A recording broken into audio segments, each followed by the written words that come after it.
Hey, everybody. Welcome to Over 50 Starting Over. I'm Barry Edwards, and this is our special guest episode with my friend Neil Signh. And he is Director of Technology at TeamNEO. And Neil engages with companies to help them explore growth opportunities with emerging technology adaptation that will impact both the informational technology and operational technology sides of an organization. From the Internet of Things to artificial intelligence to blockchain. He helps them understand available opportunities, resources, talent, and networks in Northeast Ohio. And welcome to the show, Neil. It's great to be here, Barry. Hey, I want to also mention that as important as your Director of Technology position is, you also recently launched a website with a more personal side of this. Can you tell us about that? Yeah, so that's my website, neilsignh.co, and that website is building upon nearly 3 or 4 years of, I guess it's a contribution that I've been making to the wider or the national startup community and technology startup community across the United States. It's been a very rewarding thing to be involved in something bigger, as I like to describe it. There are many innovative startup companies out there, especially in the space of technology and emerging technology. And I've been able to work with a few of those companies across the Midwest to really try and help them get into market and grow their businesses and sort of get some outcomes out of that. One of the things I'm extremely passionate about is to see these startup and smaller businesses grow into mid-market or larger businesses. And that's how what I personally love to do in helping the startups sort of complements what I'm already doing with TeamNEO and Jobs Ohio, working with larger companies as well.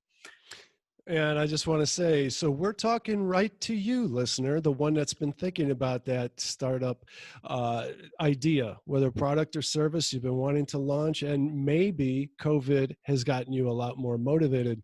Neil, you have a lot of experience in this regard. You've done a little bit in business, more than a little bit in business yourself, correct? Tell us a little bit. Yeah, I mean, my career has stretched nearly 20 years. It started way back in 1999, where I started as a junior software developer in a small company in New Zealand.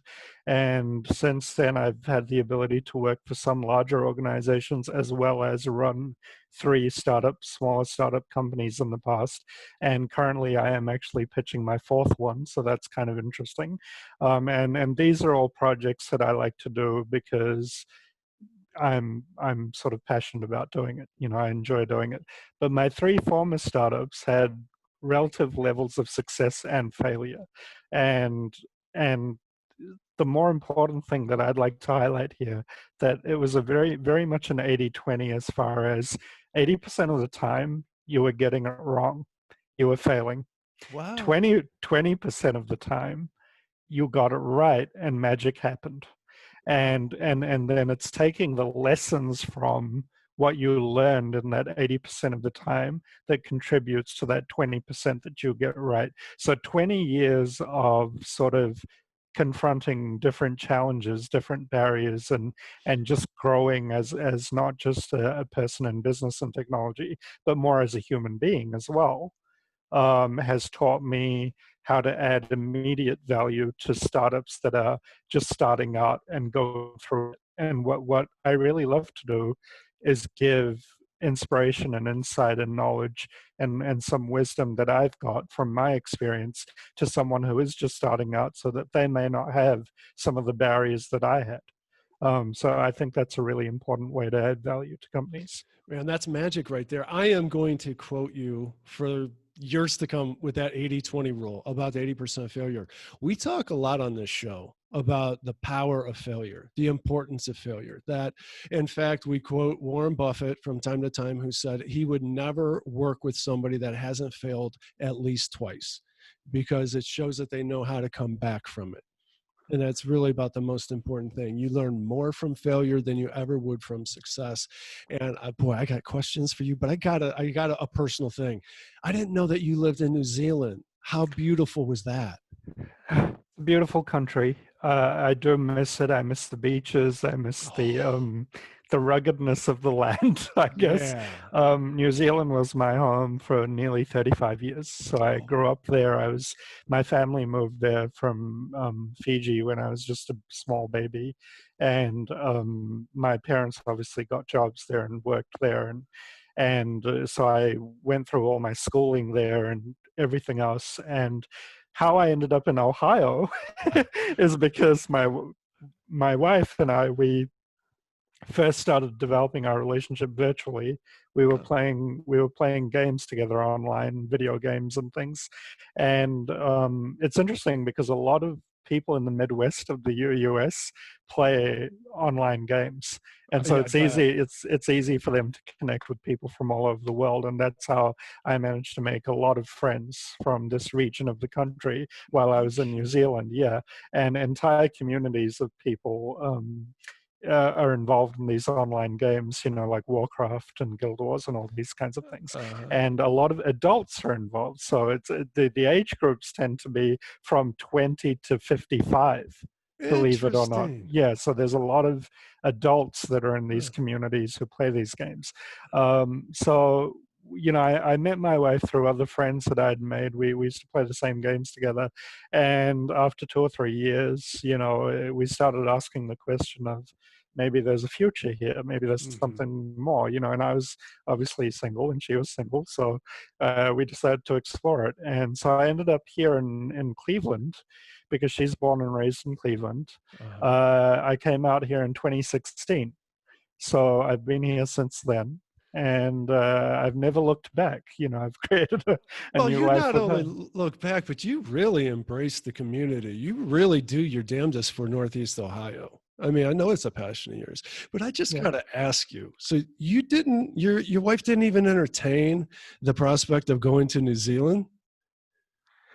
Um, we did entertain it, but there's a reality to it that even though it's beautiful, Mhm. economically, it's a very small country and it's a very disconnected country as well. Uh, It's on the other side of the planet, sure. and in the South Pacific, and it's not connected to any other land masses. Australia is the nearest Mhm. large continent near it, and so the opportunities in New Zealand, from that point of view, are limited. I see. There are some industries in New Zealand which don't even really exist. Like, they haven't got advanced manufacturing, certainly Hmm. not as we would see it here in Ohio or the US, Hmm. or even Southeast Asia for that matter. So they haven't got particular industries that are very big. There's a small population and there's limited business opportunities. So if you're someone who has the money, just wants to retire and sit on a beach and read books for the rest of your life and play the guitar or enjoy your life, you know what I mean? Yeah. Then New Zealand is the place. It's a Nice. beautiful place to go for doing that. But Yeah. if you're someone in your early 20s or 30s and you're looking at really shaping your career and making something of yourself in the Mm. world before you go and relax, then you've got to be in places which offer those opportunities. And for me, the US was wow. When I came Oh, here, yeah.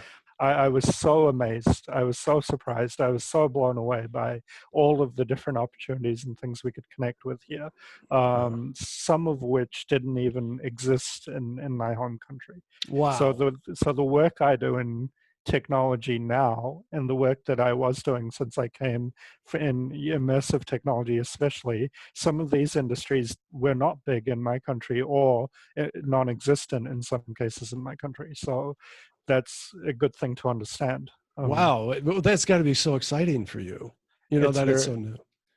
it's very exciting. I always had an instinct of the opportunity. So Hmm. I was the kind of person who, while I grew up in a place that was small in comparison to the US, Hmm. I always used to keep tabs on what was going on internationally and what was going on in the space that I was interested in, Hmm. and I always used to try and seek out the opportunity rather than just sit back and hope that something would happen one day. And Hey, and that's I what the think American dream's all about. and that's exactly what I feel like I'm working towards. Hmm. Hmm. But it's been a wonderful journey. I mean, I've been proactive since I came here. Hmm. But here's the thing. I've been proactive in the fact that I've become a contributor. So this is really important, I think.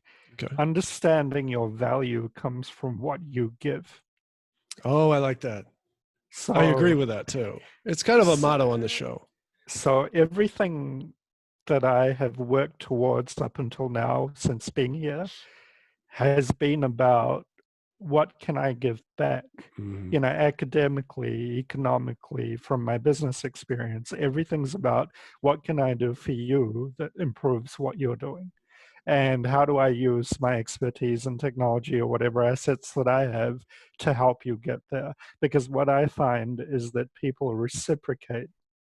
You know, Sure. once you've given something, they get some value out of it, they get some reward out of it, Hmm. and then they're like, yeah, you know, this guy's a good guy, I should connect you with Yeah. someone else. And believe it or not, in I think it was around February or March of 2017, Okay. I had created a brand new LinkedIn account. I didn't have one before. Hmm. So I didn't realize how powerful social media was when I was in New Zealand. Oh. When I came here, I sort of awoke to how powerful social media is in the US, right? Hmm. And so I created a brand new LinkedIn account. I had just myself on the account, you know, in March of 2017. In the last 3.5, 4 years, I've grown that to nearly 2,500 plus LinkedIn um, friends or Sure. community. I call it a Followers. community. Oh, it is. I don't call them followers. I call Okay. them, you know, a community of colleagues and friends, Hmm. because that's what they are. They're not just people who follow you and Hmm. watch you from a distance. Right. They're Right. people that communicate with you and talk to you like this. Sure. Sure. So that's, you know, that's, I think that's a pretty cool story. Well, I love what we can glean from what you said about, because we completely agree on the show. It is about helping people as a means of finding your best career. You know, it's we are social animals. We're socially interdependent, and when we are at our best, it's because we're helping somebody. If you go to see a psychologist, a counselor, some type because of your suffering from some kind of depression, no matter what you're suffering from, one of the first things they're going to say is go help somebody, do some Mhm. volunteer work, call your mother, see if there's something you can do. As soon as you get outside yourself and you start helping other people, now you're in your more natural element. This is what we're geared to do. So, and that's the nature of inbound marketing too, which is something that I do. It's not about no more is it putting out a radio ad and shouting out to people, come buy my product. Now it's about, here's how I can help you. Let me offer you some advice in this regard. And if you like what I'm saying, I have more to offer as well. So that sounds like it's very much what you are offering. And where I'm trying to go with this is back to our listeners that are nursing some ideas, maybe some startup ideas. How would you recommend that they take a couple of those first hard steps to get motivated and get some footing? So there's two main things I think, and the first one is solve a problem, and the second one is identify your market. So understand who you're solving that problem for. So it doesn't matter what kind of industry you're in, what kind of business you do, what type of product, service, innovation you have. Make sure that you are working toward solving a problem that is very, very specifically targeted at a niche industry, you know, who needs that problem solved. What you find is that when you start to address those two things in particular, you immediately identify, you know, what your next step will be. And in a lot of cases, when you've created something that will solve a particular problem for a particular industry or type of company, then you've got an open door to approach that company. You've got an opportunity you didn't realize was there maybe a few months before when you weren't knocking on that door. And that's just because you've hit the nail on the head. And I think where a lot of startups struggle, and I've been through this because I've made the mistakes of this, Mm. is that you think of something that's innovative, that's brilliant, that's ahead of its time, and you design it, you develop it, whatever the case may be, and then you get to a stopping point after a year or two of investing time, effort, and money, and realize, wait a minute, I didn't investigate who my customers were going to be. There's I no didn't real know market for it. there's no real market. I mean, there might be a market. You might see, you might see that market very clearly, right? And you might say, yes, there is an opportunity because I just solved a problem. But the thing is, how many people in that time did you convince that you solved that problem?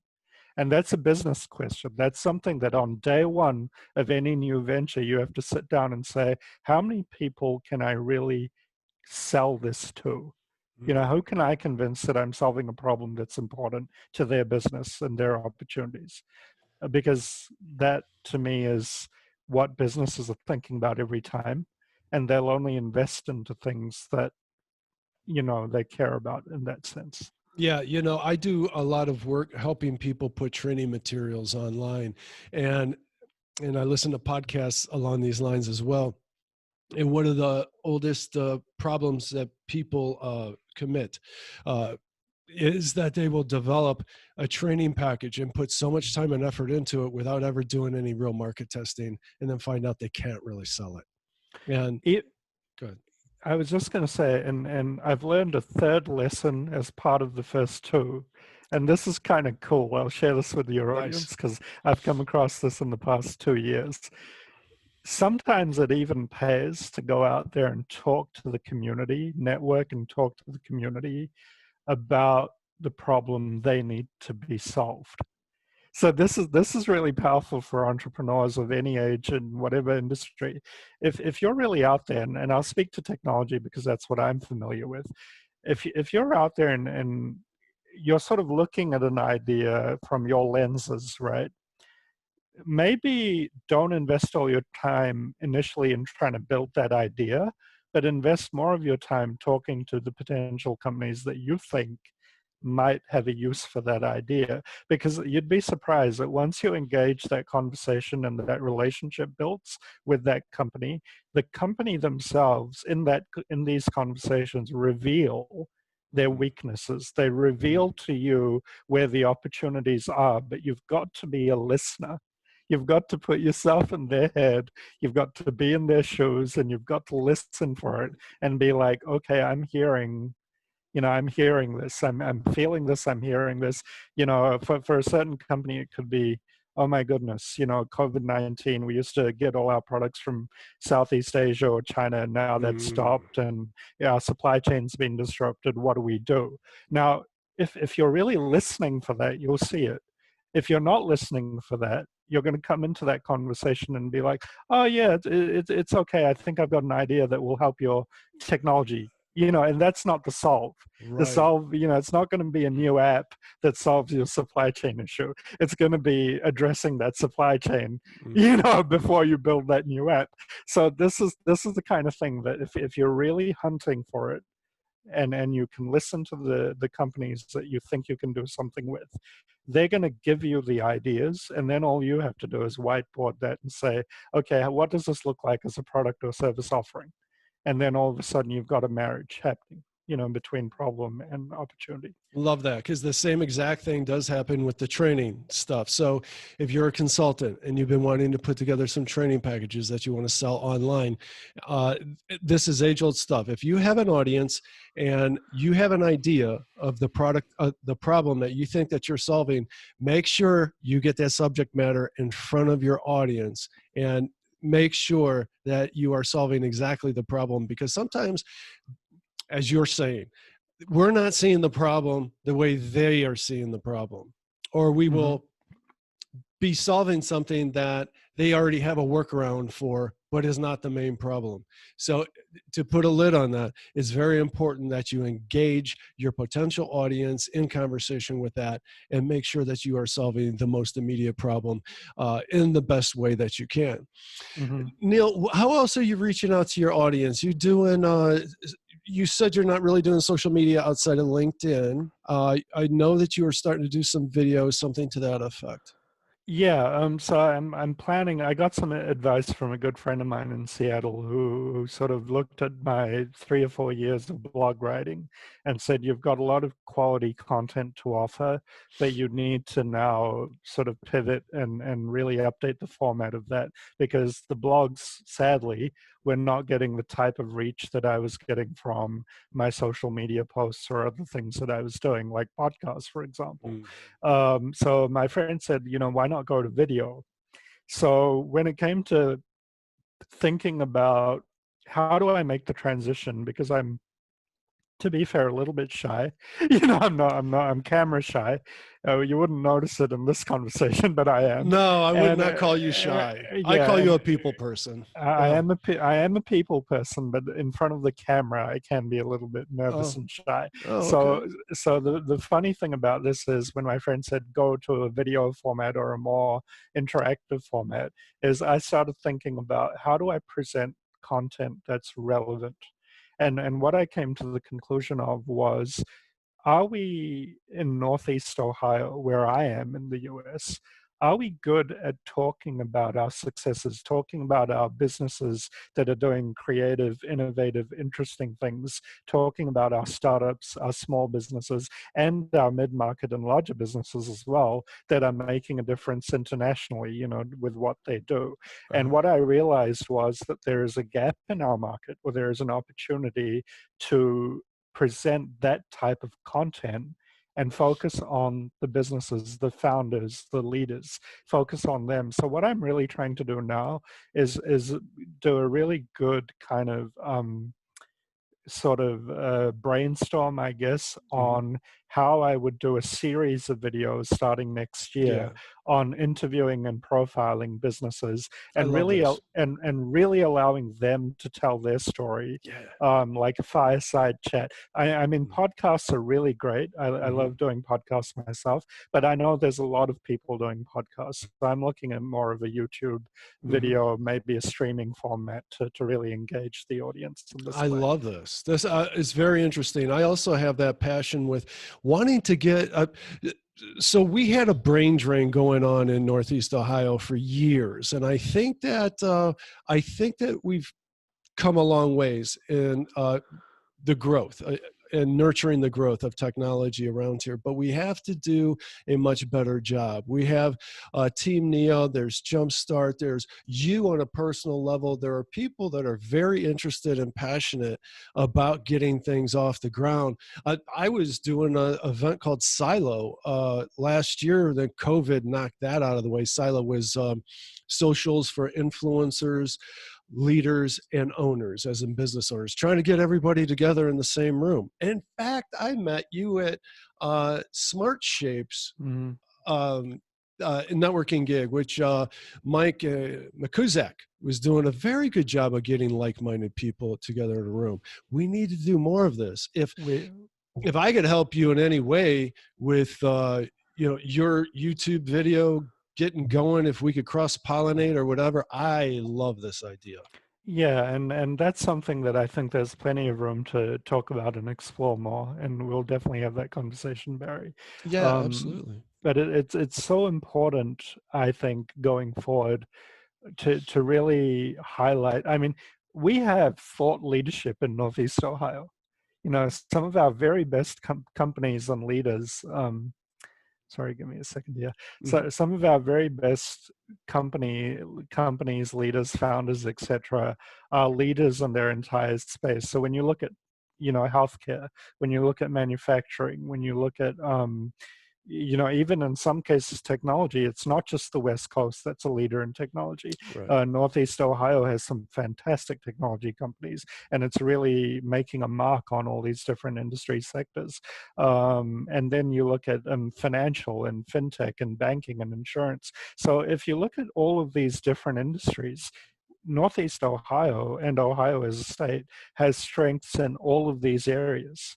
And then you look at the college systems, you've got Ohio State, Case Western, Case. and Kent State, and a number of these colleges. We have some of the best academic institutions in the country, and we're producing that talent from the younger end of things. But as you said before, one of our biggest challenges is how do you Keeping them here. retain, keeping the talent, right? So basically, for me, the way I think of that is you can only keep the talent if you start creating the exciting opportunities. Agreed. And that's where all companies, not just startups and new companies, but all companies need to play a role in designing that type of ecosystem, because you can leverage a lot of assets from that community of young talent in Northeast Ohio. Even places like the Cleveland Institute of Arts, 50% of the people who graduate out of that organization end up working for Disney or Universal or one of the big studios. Can Wow. you imagine that? Can you imagine that? I And did not and know that. and it's, I think, the number two, or it could be the number one, but I think it's definitely in the top three schools in the country for creative industries, and Wow. and that's in Cleveland. Wow. And that's my point. That's exactly my point. That there are so many things like this. We're setting the standard in terms of thought leadership in industry, IoT, and manufacturing. Now, that's the national standard in the US. There's a group of companies alongside economic development organizations like TeamNEO who are involved strongly in the smart manufacturing cluster, which brings manufacturers and technology companies together and says, okay, how do we address some of the challenges around emerging technology, Industry 4, and IoT issues? And how do we bring your company to that next level of advancement and open doors to new opportunities? And we realized, from the research that our research team did at TeamNEO, that we could grow our manufacturing industry through smart manufacturing and IoT nearly 3 times more than what the current value of that is today, if we work to it in the next 10 years. And so there are some phenomenal opportunities that can come. And I think this is the right time to really get engaged in these conversations with the entire community. Well, I totally agree with you, and so many things right there that you said are very, very exciting. Um, I got to ask you, what's the reality that you think? This is so hypothetical. COVID is just, geez, it's changing everything. What do you think it's going to do for us here in our efforts, your efforts? Um, well, to bring it back to sort of my day-to-day job, Hmm. before COVID occurred, I was out there in the field every day, meeting face to face with companies, having discussions about growth and prosperity a lot of the time, listening to a lot of very exciting stories about how companies were short of talent. They were looking to hire more people Yeah. of different experience and different age groups and everything like that. And then COVID came along, and everything basically, it was like somebody pressed a big red button and everything came to a halt. Yep.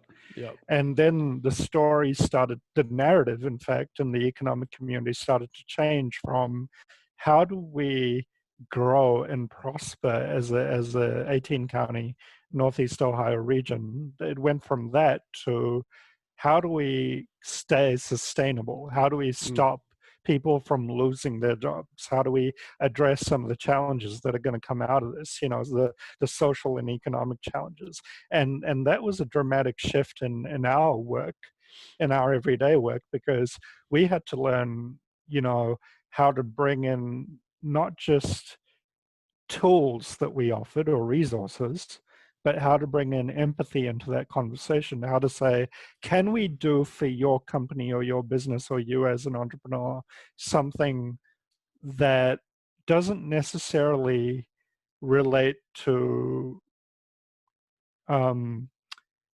growing your business in an aggressive way through a Mhm. crisis, but more saying, how do we keep your business sustainable through a Mhm. crisis? Mhm. How do you keep your people employed?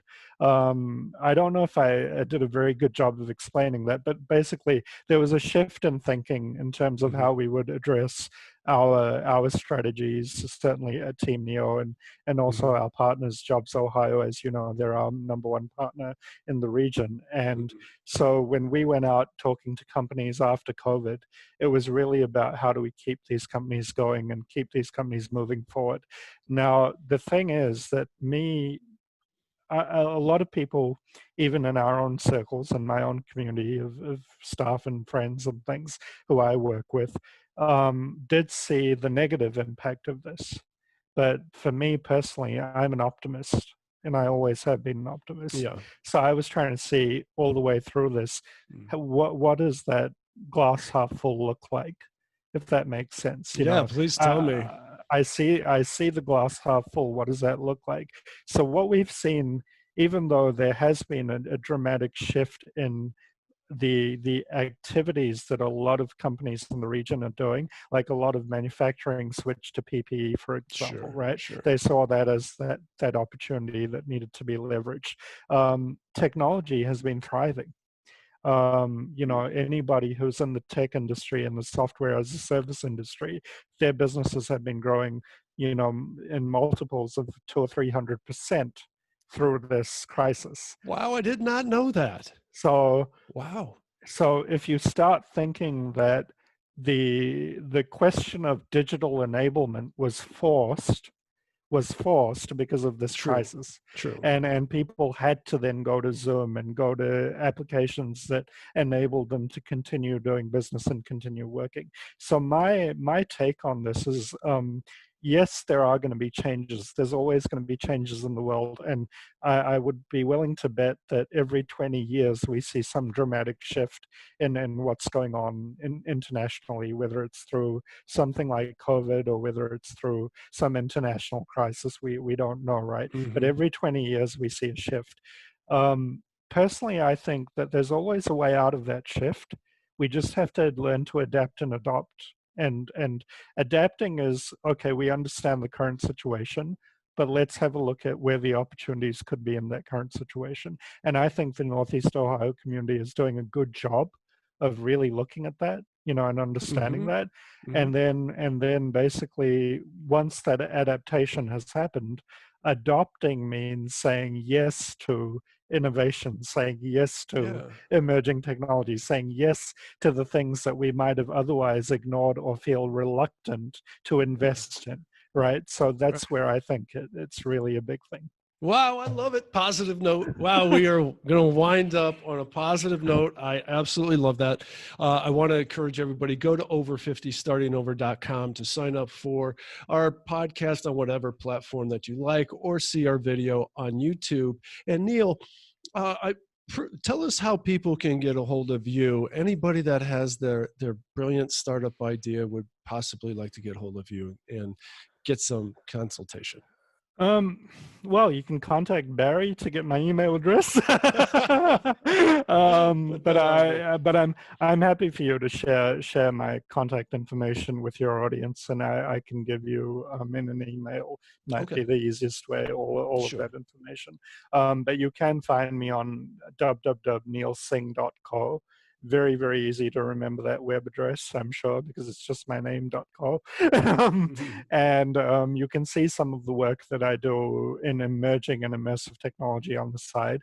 But like I said, every day, my daily work is with TeamNEO, and we support many businesses with the work we do in economic development as well. Every week, I see a number of companies that get some value out of the work we do every day. So that's great.